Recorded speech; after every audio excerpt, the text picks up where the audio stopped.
우리가 또 큰 일을 치렀지 않습니까? 다관주? 다관주? 아니요. 오늘도 그러면 또 그거보다 더 큰 일이 있잖아요. 여당이 돼도 5월 10일에 그분께서 대통령이 되셨습니다. 네. 감동적이었지. 제가 5월 10일에 그분께서 대통령과 됨과 동시에 제가 여당 반장이 돼가지고 축하드립니다. 네, 그분의 취임사를 열심히 분석해가지고 기다렸거든요. 양지만 찾아다니시는 똥책이만 항상 네. 여당만 찾아가시는. 그러니까요. 제가 권력 지향적이라는 얘기를 많이 들었는데 어쨌든 취임사가 굉장히 화제가 됐어요. 맞아요. 특히 반지성주의라는 이 키워드가 굉장히 큰 화제가 됐는데 어떻게 보셨어요, 취임사? 근데 반지성주의가 원래 시초로 따지면 메카시즘이라고 불리는 그 메카시라는 우리 한겨레 독자분들께 이런 구질구질한 설명은 드릴 필요가 없죠. 메카시즘이 광풍이 불 때 네. 그것에 반대하는 입장에서 메카시즘을 이 비판하는 입장에서 반지성주의라고 했던 거 아닙니까? 네. 그랬는데 그 말을 윤석열 대통령이 쓰실 줄 몰랐습니다. 네. 예. 대표적인 최근의 반지성주의의 예를 하나 들자면 이제 동성애를 치료할 수 있다고 주장하면서 차별금지법에 반대를 하고 있는 국민의힘의 스탠스가 아주 정확하게 딱 네, 거기 일치하는 반지성주의라고 할 수 있는데 이분은 그 범위를 좁혀서 현재 국회에서 민주당이 다수를 점하고 있는 상황, 그것이 다수결 민주주의가 답이 아니다라는 의미에서 반지성주의가 하나, 네.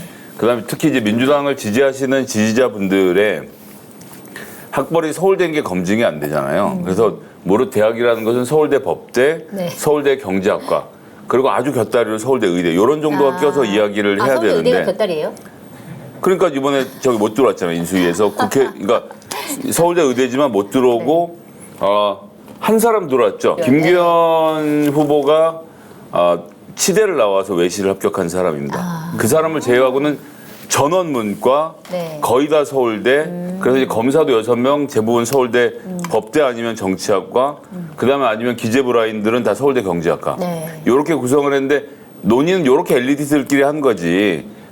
지성이 반만 있는 사람들은 할 수 없다. 이런 의미에서 이제 반지성주의. 그렇구나. 그러니까 지성은 약간 그런 사람들. 네, 뭐 아까 비꼬아서 얘기했지만 사실관계에 거의 부합하는 것으로 생각하고 있습니다. 알겠습니다. 어떻게 보셨어요, 취임사? 반지성주의는 기본적으로 민주당을 공격한 거죠. 네. 다수의 힘으로 억압을 했다라는 표현을 보면 기본적으로 민주당이 168석이라는 의회의 다수 권력을 갖고 국민의힘 그리고 다른 시민단체들이 반대하는 것들을 밀어붙이겠다. 그것을 억압을 했다라는 표현 같아요. 그래서 화가 많이 나신 것 같아요. 그러니까 자유라는 개념을 쓰시고 반지성주의 개념을 쓰신 거는 네. 나 민주당에 화나 있어. 민주당 하여튼 뭐야 이거 다수의 힘으로 장관 인사청문회 이거 청문 보고서 채택도 안 해주고 한덕수 국무총리 인준도 안 해주려고 그러고 니들 뭐야 나 화나 있어 이제 그런 표현 같은데 네. 근데 취임사에 그렇게 화남을 표현해도 되는 거예요? 표현을 하면 안 되죠. 안 되고 자유라는 개념을 35번이나 강조하신 거는 저는 솔직히 이렇게 생각합니다. 집에서 자유가 없구나. 네? 뭐라고요? 집에서 자유가 없구나. 본인의 자유가 너무 소중했던 것이야. 저는 이 의견에 동의하지 않고 그냥 방송의 취지와 부합하지 않는 것 같습니다. 예. 자유가 없으니까 그렇게 밖에 나가서 자유를 갈구한 거 아니냐. 그런 생각이 좀 네. 순간적으로 들더라고요. 네. 그러니까 자유라는 개념이 이제 신자유주의라는 개념을 쓰신 것 같아요. 밀턴 프리드만이 쓴 선택할 수 있는 자유. 네. 그걸 쓴 건데 그거는 기본적으로 이거죠. 권력이 많고 돈이 많은 사람들에게 자유는 돈이 없고 약자인 사람들에게는 죽음이거든요.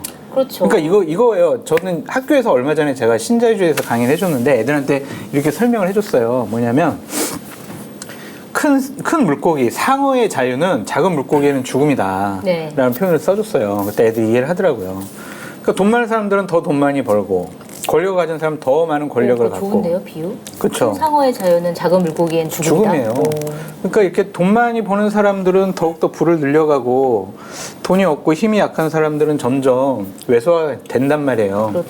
그래서 신자유주의에 대한 비판이 나왔는데 그 윤석열 대통령의 생각은 그 1960년대, 70년대 밀턴 프리드만이 쓴 그 책 안에 머물러 있는 것 같아서 그 뒤로 책을 안 읽어서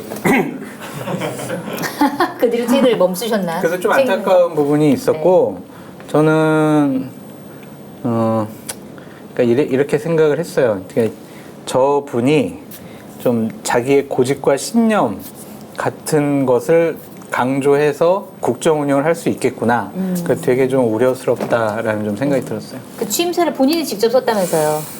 그랬죠. 그러니까 반지성주의도 아니, 생각을 그렇고. 해보세요. 네. 그러니까 취임사는 역사적인 기록이거든요. 네. 그래서 형식적으로라도 정치, 경제, 외교, 사회, 문화, 복지 이런 분야에 대한 자기의 앞으로 5년 동안 어떻게 국정 운영해 나가겠다는 원론적인 얘기라도 이렇게 좀 기록으로 남겨두거든요. 네. 아니 뭐 있어요? 아니 이번엔 없었다고 그러니까. 아니 그러니까 뭐가 그렇게 있어요? 얘기할 만한 거리가 있냐고요. 아니 그래도 대통령이 됐는데 밑에서 참모들이 다 마련을 해주잖아요. 인수위 때도 안 마련돼 있던 게 갑자기 사흘 안에 생깁니까? 아니 사흘? 왜 사흘? 인수위 금요일에 해산하고 화요일에 아니 그 전에 인수위- 원고는 썼으니까 그렇게 미리 마련했을 것 준비를 같은데. 했겠죠. 네. 그러지 아니 않나요? 제 얘기는 지금 말씀하시던 정치, 사회, 경제, 복지 분야에서의 윤석열 정부의 각 분야에서의 비전이라는 게 뭐냐는 거죠. 110개 국정과제 그 중에서 그냥 말 몇 개 만들어가지고 한 페이지는 다 쓸 수 있죠. 그거는 예를 들어 어려운 복지는 건 어떤 복지인가요? 나는 별로 관심 없어서 안 읽어봤어. 안 읽어가지고 모르겠는데 네. 그런 것들을 쭉 써야 되는데 이번에 그 취임사는 두 가지 문제점이 있습니다. 어떤 거요? 하나는 너무 어렵습니다. 너무 한 번 읽어봐가지고는 이해할 수가 없습니다. 굉장히 추상적이더라고요. 그렇죠. 보니까. 그러니까 네. 이거를 밑줄 쳐가면서 좀 네이버에서 어학사전 찾아봐가지고 이렇게 읽어봐야 될 취임사였고 또 하나는 아까 말씀드렸듯이 국정 철학이 안 남겨져 있어요. 네. 그 저는 좀 아쉬운 취임사였다라고 말씀드립니다. 맞습니다. 저도 약간 그 취임사 분석하면서 자유 몇 번 나왔는지 이런 거 세잖아요, 기자들이 기본적으로. 근데 자유 35번 나왔는데 협치, 통합 0번, 상식 0번, 공정 3번. 아이고 당연한 거를 못하는 얘기합니까? 그냥 조금 알아들어야지. 네. 그래서 통합, 왜 협치. 통합 협치가 한 번도 안 나왔냐 그랬더니 오늘 출근길에 윤석열 대통령께서 어제. 어제 네, 어제 너무 저렇게 당연한 거 잘 안 했다. 말씀하셨잖아요. 네. 네. 아이고 뭐 당연한 거 가지고 뭐 그걸 꼭 그렇게 얘기를 해야 됩니까? 정치를 해 나가면서 행동하는 것들이 다 협치고 통합입니다. 아 그렇지 않고요. 윤석열 정부에서의 협치라는 건 없고 1점 돌파만 있어요. 1점 돌파. 1점? 1점 돌파. 1점. 예. 네. 그러니까 강고한 상대방의 진영을 흩뜨리면서 이것을 깨는 유일한 대책은 맨 앞에 딱 한 점을 정하고 그 점을 돌파해서 적진을 분쇄하는 것이거든요. 근데 여기서 특수부 검사들의 마인드인 겁니다. 근데 1점 돌파에서 가장 중요한 게 뭔지 아세요? 뭐예요? 깊숙이 들어가서 결과물을 가져와야 되는데 네. 항상 후방을 걱정해야 됩니다. 즉 내 뒤에 후방 부대가 따라 들어와서 그 1점 돌파하는데 보급선을 대고 있지 않으면 고립돼서 죽는 경우가 생기거든요. 그렇겠네요. 이것에 대한 굉장한 불안과 공포가 있어요. 그래서 특수부 검사들은 실제로 그래서 항상 뒤를 보고 뒤를 챙겨줄 사람이 필요합니다. 그래서 다른 검사들보다 훨씬 자기들끼리의 관계가 끈끈하고 의리로 뭉쳐 있다라고 생각하고 그래서 온갖 음주 문화들이 함께 이렇게 되게 일체감 있게 이루어지는 것이 다 그런 실전에서의 동지 의식을 만들기 위함이거든요.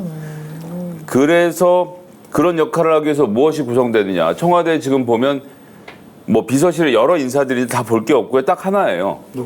돈 누가 관리하는 총무비서관 이분은 검찰 수사관으로 들어와서 1급으로 올라간 입지전적인 인물이면서 이 대검에 있을 당시 윤석열 총장을 직접 보필했던 분이 들어와서 네. 총무비서관으로 그 청와대 재정을 다 잡았고 그다음에 더 중요한 것은 청와대 인사는 총무비서관이에요. 네. 인사비서관은 정부 부처에 인사를 하는 거고 총무비서관이 인사를 하는데 거기를 신복을 뒀고 그다음에 공직기강 비서관 이시원 검사 같은 경우 더 말할 필요도 없죠. 네. 유호성 간첩 조작 사건을 청와대 징계를 아니고 받았던 대통령실이래요. 대통령실 네. 대통령실 죄송합니다. 대통령실에 공직기강 비서관이라는 거 뭐냐면 빠따 들고 빠따 치러 다니면서 이 사람들의 스크리닝하는 역할이거든요. 그렇죠. 네. 그다음에 인사를 추천하는 인사비서관도 다 검찰 출신들로 채우고 인사를 검증하는 것은 법무부로 외주를 줬는데 민정이 없어졌으니까 거기에 또 한동훈 검사가 있고 네. 법무비서관 네. 또 주진우 검사를 배치하는 등 이 대통령실 내에 조직과 돈에 대해서는 내 식구들끼리 한다. 네. 조금 전에 말씀드린 1점 중요한 건다 돌파에서 내시고. 절대 대우가 흔들리지 않을 기본 틀을 만들고 네. 이 사람들의 추천과 검증, 검사가 추천하고 검사가 검증한 다음에 검사 출신 대통령이 오케이 한 사람만 청와대에 들어올 수 있는. 그러니까 이건 어떠한 싸움에서도 흔들리지 않는 강고한 조직을 만들겠다라는 포부가 있는 것이고 네. 이것이 20년 동안 같이 술을 먹는 검찰에선 가능한데 대통령실이라는 정부 조직을 운영하는 데 이게 가능하겠는가? 이제 앞으로 두고 봐야 그러게요. 되겠죠. 아니 더 네. 중요한 게 있는데 뭔데요? 마켓하니에서는 전 제품 배송비 0원입니다. 반드시 로그인해야 받을 수 있는 혜택이오니 참고 바라고요. 검색창에 마켓하니 치고 들어오셔서 합리적 가격에 품질 좋은 상품 꼭 구경하십시오. 아니 네. 더 중요한 게 있는데 뭔데요? 부속실을 완전 대검찰청에 그 검찰총장 할 때 검찰총장 때 아니 그때- 여비서까지 싹 데리고 왔대. 그렇지 예, 맞아요. 여비서까지 부속실로 진짜요? 네. 검찰총장 아. 때 우리 신문에 거기서- 나오지 않는 약간 그 밑에 단위들까지 다 데려온 거예요? 거기를 부속실을 완전히 네. 검찰총장 때 했던 사람들을 싹 채웠다고 그러더라고요. 정치권 인사를 다 배제해버렸어. 복도교 부속실장 두고 그 밑에 쭉 이렇게 네. 배치했던 걸로. 네, 어제 예. 들었어. 여비서까지 싹 데리고 왔다고. 아니 그거는 이미 2달 전부터 그렇게 하겠다는 얘기는 많이 있었죠. 그거 얘기 안 해줬어요? 나 어제 들었는데. 아 그랬어요? 아, 진짜. 다 아는 얘기인 줄 알고 안 했는데. 여기서 보면 항상 약간 이쪽 얘기를 더 김 잘- 실장님이 더 잘 알고 있는 뭔가 더 잘 알고 거죠. 있어. 그러니까. 내 거 도청하는 거 아니야 진짜? 아니 어제 내가 얘기 들었던 얘기를 꼭 다 알고 있더라고요. 나 뭐 어떻게 하시는 거예요? 저번에도 알았잖아. 아 저에게 이게 생계라서요. 아. 네, 많은 정보를 구걸하고 근데 다니고 저기 있습니다. 장교님도 생계인데 왜 이분은 모르시고? 저기는 많이 벌잖아. 이제 뭐 해도 좋고 안 해도 좋고 약간 이런 게 있는 거예요 지금. 예. 아 근데 산삼수명 너무 좋네. 근데 이거 참 오늘 탐험하기가 진짜, 좋네요. 취한다. 진짜. 아직 지금 15분밖에 안 지났는데 벌써 한 10시 넘은 것 같고요. 그리고 김종인 전 비대위원장이 엄청나게 혹평을 했어요. 열받았던 거 하는데 뭐 어제 윤석열 또 대통령에 그러더라고. 대해서 뭐라고 얘기했냐면 아니 그 사람이 뭐 하든지 말든지 뭐 그냥 뭐 잘하지라 이런 거 안 해요 뭐. 아유, 뭐. 세계일보랑 인터뷰를 했더라고요. 요새 라디오는 뭐 잘 안 나오시는데 어쨌든 뭐 인수위 정책 발표나 내각 인선 다 안타깝다. 그리고 우리나라의 당면 과제를 충분히 인식했는지 회의적이다. 뭐 이런 얘기들을 했는데 이 쓴소리 좀 어떻게 보셨어요? 그러니까 큰 어른으로서 할 소리는 하신 것 같은데 저는 너무 과한 비판일 수도 있다는 생각이 들어요. 네. 솔직히 뭐 청와대 참모 같은 경우에는 본인이 같이 일하고 싶어 하는, 일하기 편한 사람들로, 신뢰하는 사람들로 채울 수밖에 없다. 네. 그 점을 지금 비판하는 것은 좀 과하다는 생각도 들고, 장관들에 대한 비판은 어느 정도 인정을 좀 합니다. 네, 그래요, 맞아요. 장관 문제 인선에서 있어요. 통합을 보여줬는데 그걸 그렇죠. 안 보여줬다 이렇게 지적을 네. 했어요. 거기서 이제 어떤 상징적인 모습을 보여줬어야 되는데 아직도 못 보여줬고 아직까지도 우리가 그렇게만 계속 얘기하고 있는 정호영 네. 후보자에 대해서는 조치를 안 하고 있는데 뭐 네. 조치가 곧 되겠죠. 오늘 기사 나온 거 보니까 대통령실에서도 좀 기류가 변화됐다. 아무래도 자진 사퇴해야 되는 거 아니냐. 기류가 지금 변하는 게 말이 됩니까? 야 오늘 들은 얘기 제일 재밌는 얘기네요. 난 이해가 안 돼. 기류가 변했다라는 게. 그러니까 그런 것들은 분명히 비판받을 만한데 네. 일단은 비판은 앞으로 한 6개월 정도 지난 다음부터 본격적인 비판을 해야 되지 않을까. 6개월이나 지나야 돼요? 아니 왜냐하면 뭐 일을 시작을 해서 어느 정도 일차적인 성과를 내는 건 6개월 정도 기간이 좀 필요하다고 생각을 하거든요. 근데 이제 김종인 위원장에게는 이런 거예요. 제가 조금 전에 1점 돌파에 대해서 말씀드렸는데, 네. 그러니까 전술적으로 적진을 어떻게 깰 것인가에 대해서 윤석열 대통령이 집중해서 지금 그림을 짜고 있는데, 네. 그러니까 본인 눈앞에는 저쪽에 방패를 들고 있는 민주당 전설 돌파에 나가는 것이 제일 중요하다라고 생각하는데 실제 민생이 반대쪽에서 벌어지고 있거든요. 그 반대쪽에서 벌어지고 있는 민생에 대해서 국민들에게 그러니까 두 가지 방법이 있는 거예요. 내가 직접 칼 들고 들어가서 상대방을 흐트러뜨려서 적장이나 장수들을 베면 이것이 나의 공으로 돌아오겠지라는 생각한 대통령이 있는 것이고 네. 그걸 지켜보는 김종인 위원장 입장에서는 거기 말고 네 전장은 거기가 아니고 이쪽 민생. 노는 어떻게 할 건지 네. 밭은 어떻게 할 건지 올해 곡물은 뭘 농사를 지을 건지 올해 날씨는 어떨까라고 예측하는지 예를 들어서 자 고이자의 시대가 지금 오고 있습니다. 인플레이션도 벌어지고 있고 부동산 경기도 하락하는 등 여러 가지 어려움이 앞으로 다가올 것입니다. 그렇죠. 이런 상황에서 정부는 최우선적으로 금리부터 해서 이렇게 하겠습니다. 그런 길에서 여러분들이 저를 믿고 따라와 주셔야 됩니다라고 해서 거기 국민들이 설득된다면 민주당한테 얘기하는 거예요. 자, 금리 조정을 위해서 금융원장 이렇게 해야 됩니다. 네. 어떻게 하실 거예요? 라고 물어봐야 되는데 그렇죠. 이런 과정이 없는 것에 대한 김종인 위원장의 지적은 그러네요. 너무 당연하죠. 저는 저희 윤석열 대통령한테 너무 어려운 지적이에요. 아, 그래요? 진짜 안 김바지 통하나요? 이렇게 할 거야, 진짜. 너무 안 어려운 통해요? 지적이야. 아. 너무 어려워 그 얘기가. 그러니까 그거를 기대하지 마시고 일단은 본인이 하고 싶은 대로 하라고 하고. 아니 하고 싶은 게 없으니까 하는 얘기 아니에요 지금. 아니 지금 하고 싶은 거 있잖아, 민주당. 요즘 얼굴 좋잖아요. 반지성주의를 확보하겠다. 민주당하고 네. 그다음에 관저 짓는 거. 이거 이제 관저 야, 뭐 이제 어느 방향으로 어느 터에 지을 것인가 또 고일에 좀 집중해 주셨으면 좋겠습니다. 알겠습니다. 윤석열 대통령이 어쨌든 지금 살고 있는 서초동 집에서 그러니까 용산 집무실까지 출근을 하는데 그게 또 엄청나게 또 교통 혼잡을 발생시킬 것이다라고 이제 뭐 걱정들이 많았는데 사실 그거는 발생되진 않은 것 같아요. 아니야. 8분 만에 갔다 뭐 이렇게 얘기를 하는데 엄청나게 발생할 수밖에 없어요. 어. 생각을 해보세요. 네. 우리 4차선 도로에도 한 차선을 공사한다고 이렇게 막아놔 봐요. 그러면 거의 1km 전부터 다 막혀요. 근데 기본적으로 8시부터 통제를 하면 안 막힐 수가 없어요. 이거는. 그리고 시간이 원래는 더 일찍 갈 거라고 예상됐는데 딱 그 러시아워 시간에 가셨더라고요. 오늘 그래서 좀 일부러 늦게 가셨잖아요. 9시 10분에 도착하셨잖아요. 일부러 아, 늦게. 일부러 그런 거예요? 어제 이제 출근 시간 걸렸다는 비판이 많이 있어가지고. 근데 이게 경호상의 이유이긴 한데 출발 시간을 알려줄 수 없고 네. 건너는 다리를 알려줄 수가 없습니다. 그러니까 아크로비스타 앞은 8시부터 막고 있는 상태가 되고요. 제가 그 아크로비스타 바로 뒤에 있는 삼풍 아파트에 살아서 잘 아는데 네. 거기 내려서 고속터미널 내려가는 쪽의 길이 어마어마하게 막히거든요. 항상. 네. 예, 그리고 거기서 고속터미널 끼고 좌회전도 막히고 이 앞에서 강남 성모부경 끼고 좌회전도 막히고 그 일대가 항상 정신이 없는데 네. 그걸 8시부터 통제를 하고 있는다? 야, 이건 사람 그거 되게 힘든 건 잘못된 거예요. 자, 아까 우리가 뭐 대통령실 인사 얘기했는데 이분들 2명, 김성회 비서관과 이시원 평론가니까 안 된다니까 김성애는 앞으로.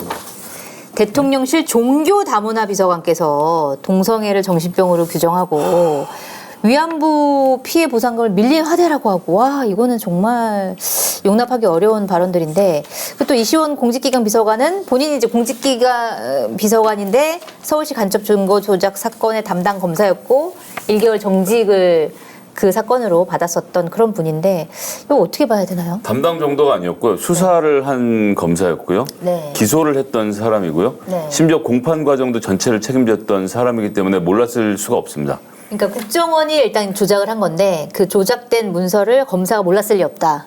그 중간에 검찰 측에서 국정원에게 증거를 잠깐 뭐 잡아달라는 얘기를 했던 측면 그리고 유가려 씨를 면회를 금지했던 것도 검찰이 개입되어 있었기 때문에 네. 검찰 과거사위원회에서 검찰총장이 직접 사과를 요구했던 사안이죠. 네. 근데 그 당시에 내로남불에 의해서 1개월 정직됐는 걸로 끝났지 않습니까? 네네. 그리고 좌천됐던 곳이 대구고검. 그리고 그 대구고검에는 국정원 맞구나. 국정원 댓글 사건으로 물먹고 좌천되어 계시던 윤석열 검사가 있던. 그렇죠. 역시 그래서 거기서 만난 사람이 누구누구다? 정호영과 이시원. 절대로 버릴 수 없는 두 멤버가. 네. 정호영도 그렇게 얘기하지 않습니까? 윤석열 총장 좌천됐을 때 소개받아서 1년에 두어 차례 술 마시는 사이였다. 네. 예, 거기서 중요한 건 술이죠. 이시원 검사 그때 다져진 의리로 지금 같이 하고 있는 거예요. 그러니 위험한 방송인 것 같아 이거. 어디가요? 아니, 말씀하시는 게 위험한 수준인 것 같아요. 어느 수준에서요? 아니, 제가 지금 했던 얘기는 다 술로 얽혀 있는 사람들이다 이런 얘기를 하셨잖아요. 그렇게 하지 않았습니다. 술을 마신 적이 그래서 제가 정확하게 네. 정호영하고 술을 먹은 적이 있고 이시원은 잘 모르니까 얼마 부리고 있었죠.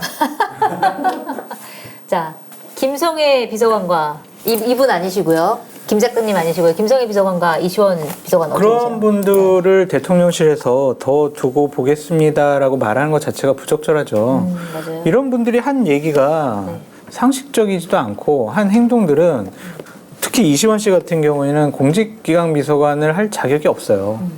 그리고 네. 어떤 뭐- 면에서 그렇게 자기가 없어요? 아니 검사로서 국정원 직원들이 증거를 조작한 거를 몰랐잖아요. 네. 검사로서 일을 잘 못했잖아요. 보통 알았을 거다라고 얘기하지만 장교님은 몰랐어도 그거는 무능한 거다. 무능한 거죠. 무능한 거고 공직기관 비서관이라면 물론 이 공직기관 비서관이 청와대에 있는 그 직원들의 기강을 잡는 거긴 하지만 기본적으로 국정원 직원들의 기강도 못 잡은 사람이 어떻게 청와대 직원들이 기강을 잡겠냐. 이미 과거의 능력이 판정이 된 사람이다라는 생각이 들고 김성애 작자가 아니고 김성애 비서관 같은 경우에는 이 사상의 사고와 판단이 정말 잘못됐고 종교 다문화 비서관이라는 게 뭐예요? 다양한 사람들, 나와 다른 색깔, 다른 맞아요. 피부, 다른 생각, 다른 다양성을 인종 존중하는 건데. 이런 분들을 존중하는 거 아니겠어요? 결국에는 다양성을 인정해야 되는데 이분이 과거에 한 얘기, 발언들을 보면 전혀 다양성을 인정하진 않아요. 너는 나와 다르지, 너는 틀려. 네. 이거거든요. 다름과 틀린 건 다른 거잖아요, 진짜로. 그렇죠. 근데 다른 것이 틀리다고 한 분이 어떻게 다문화 비서관이 될 수가 있어요. 근데 이분은 그리고 또 하나 네. 말씀드리면은 위안부 피해자 할머니가 이렇게 피해를 당한 거에 대해서 뭐 화대라는 표현도 막 쓰고 그랬잖아요. 국민의힘 계열의 정당에서는 지난 시절에 민주당의 윤미향 의원 그리고 정의연에 대해서 얼마나 비판을 많이 했습니까? 똑같은 잣대로 자신들의 진영에 있는 사람도 같이 판단을 해줘야 국민들이 야 정권 바뀌니까 얘네들 정말 상식적으로 제대로 정신 돌아왔구나 그러지 우리 편은 보호하면은요 국민들 또 고개 돌립니다. 난 상식적으로 이해가 안 되는 게 김성회 씨. 네. 네. 저는 아니고요. 네. 그분이 레인보우 합창단이라는 시민단체를 운영하는 과정에서 여러 가지 횡령 등의 죄가 드러나서 네. 재판정에서 유죄를 받고 재판 중이고 이게 꽤나 유명한 사건이라 평창 네. 올림픽에 연결돼서 보도가 많이 됐거든요. 네, 맞아요. 검색하면 나와요. 시민단체 그 잘못 쓴 돈 전부 회수. 이건 공약으로 윤석열 대통령이 냈던 거 아닙니까? 네. 그런데 어떻게 그 수많은 검증을 통과해서 비서관이 된 거죠? 수많은 검증이 없었다니까요. 그러게요. 아 그래요? 검증이 없었어요. 아니, 이걸 이거는. 네. 신청한 거예요? 모르죠 그거는. 이거는 검증이 아예 없지 않고는 쉽지 않은 일인데. 없어요. 네. 그러니까 이번에 주진우 뭐 인사 기획 비서관이 인수위 때 네. 검증 TF 팀장을 했잖아요. 네. 거기 저번에 한번 말씀드린 것 같은데 15명 15명. 내외였다니까요. 어떻게 검증을 해요? 장관 후보자들, 청와대에 있는 사람들 검증 못 해요. 그냥 서류 제출해? 그냥 보고 그냥 끝. 네. 이거였어요. 에이, 그러면 설마 한겨레가 보도했던 대로 김건희 씨를 평강공주라고 불렀다고 해서 예쁨을 받은 거예요? 그러니까 김건희 여사. 아 대통령 보고 말이야 바보 온달이라고 하고 말이야. 모르겠어요. 그것 저는 때문이에요? 그 글을 본 적이 없어요. 아까 아니, 얘기하시는데 그 네. 글의 진위를 아직 알 수가 없습니다. 그 제 글의 눈으로 진위? 봐야 됩니다. 아, 그 글을 진짜 썼는지 안 썼는지 네. 모르신다는 거예요? 김 작자님이 말씀하셔가지고 제가 네. 조금 더 파악을 해보겠습니다. 아, 아니 언론 보도에 나오긴 했어요. 그 클럼 언론 썼다고. 보도도 못 봤습니다. 아, 얘기를 하고 싶지 않다. 김건희 여사에 대해서는 좀 네. 금기입니다. 알겠습니다. 얘기하면 안 됩니다. 아까 자유가 아니, 없다고 네. 얘기하셨잖아요. 자유 없습니다. 알겠습니다. 자, 나도 그리고 좀 살자. 진짜.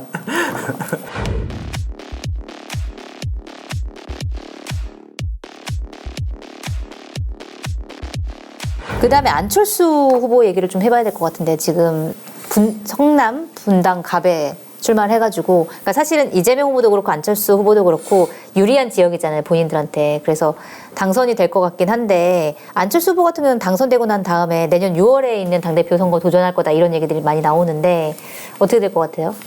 당대표 선거에는 도전을 하고 싶겠죠. 근데 당대표 선거가 올해 6월 이후에 8월 달에 있을지 내년에 있을지 그건 두고 봐야 될 것 같아요. 잠깐만. 그러니까 이준석 대표에 대한 네. 저는 올해 아, 8월 계속 그렇죠. 들고 있었습니다. 6월 지방선거 이후에 사실은 윤리위 열려가지고 그게 논의가 되는 거죠. 그러니까 저는 이거는 정말 잘못된 생각이고 판단인 것 같아요. 윤핵관들이 네. 이런 생각하면 안 되는 것 같은데 윤리 쪽의 얘기를 들어보면 네. 어쨌든 이준석 대표를 지방선거 후에 징계를 통해서 당대표에서 쫓아내야 되겠다는 생각이 너무나 강하다는 거예요. 그렇군요. 전 이러면 안 된다고 생각해요. 이러면은요, 20, 30대 특히 남성들의 지지를 완전히 잃어버릴 수가 있어요. 일부러 쫓아내는 거 아니겠어요? 네. 그러니까 어쨌든 품위 유지 위반이라고 하지만 그 네. 품위 유지 위반을 하기 위한 경찰의 수사가 아직 끝나지가 않았잖아요. 네. 그런 상황에서 야, 너 대선 때 말이야 우리 대통령을 그렇게 괴롭혔어? 너 미워. 그리고 네가 1년 동안 당대표를 더하면은 이거는 우리가 당을 요리할 수 없으니까 너 일단 쫓아낼래. 이런 생각 가지고 지금 윤리위에 압력을 가하는 거라 좀 보여지거든요. 네네. 이렇게 된다면 정말 당은 상당한 소용돌이에 휩싸일 수밖에 없고 네. 증거가 없는데 윤핵관의 압력으로 윤리가 결정하는 상황이군요. 녹취록과 그다음에 각서가 있으니까 그거 가지고 품위 유지반 당대표가 어떻게 그런 일을 할 수가 있어? 그걸로 건 거잖아요 지금.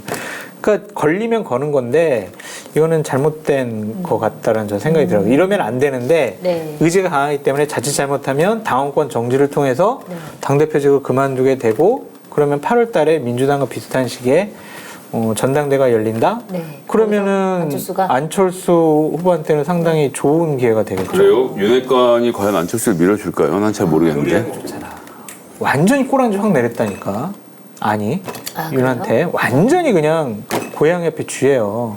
다 꼈어요. 그래서 유리하기 좋다. 우리가 뭐 딱 밑에 다 장악을 하고 바지 사장 딱 내세우면은 우리가 공천권도 다 행사할 수 있고 우리 당이 된다라고 생각하는 것 같아요. 네.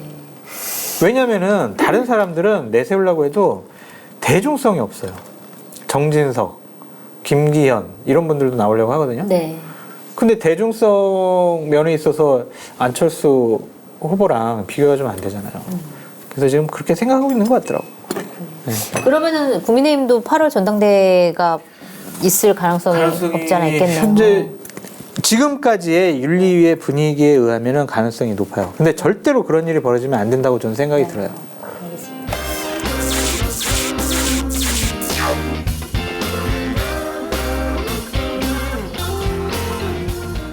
뭐라고요? 아니 요즘에 마켓타니에서 이용 안 하는 분도 있어요? 쇼핑몰계 차세대 리더. 마켓타니 정치권의 정보통 저 장성철이 자부하겠습니다. 정말 강력하게 추천드립니다. 왜 추천을 하느냐? 덕분에 제 출연료가 인상됐기 때문입니다. 굉장히 만족스럽습니다.